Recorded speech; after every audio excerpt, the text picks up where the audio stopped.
সকলকে জানাই শুভ সপ্তমী।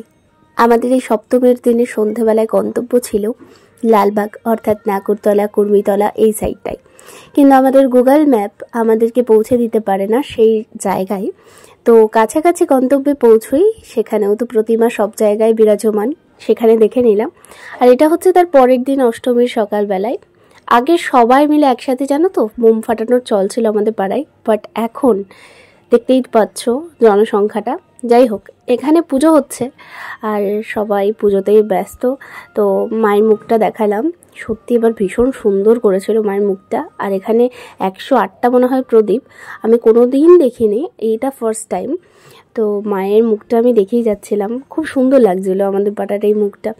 তো চলো, অষ্টমীর সকাল বলে কথা, একটু ঠাকুর তো দেখতে বেরোতে হবে। তো গিয়েছিলাম বিষ্ণুপুর কালীবাড়ির ওই সাইডটাই। আর এটা হচ্ছে বাবুল বোনা, রাজস্থানের কোনো একটা মন্দির করেছিল, আমার ঠিক মাথায় নেই। তো চলো ভেতরে এন্ট্রান্স নেওয়া যাক আর তোমাদের সাথে শেয়ার করি।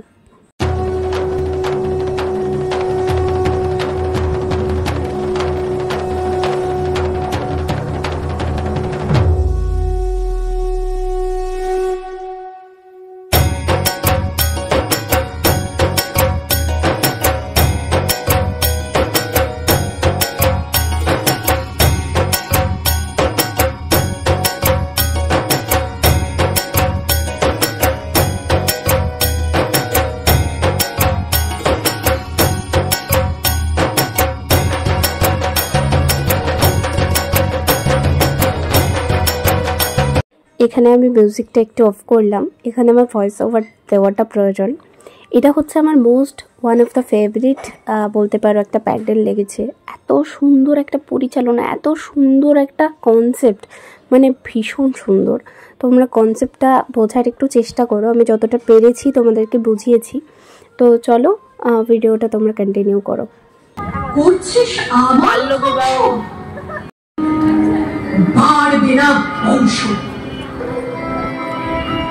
আগুনের ভিতর লুকায় সতীদাহ প্রথা,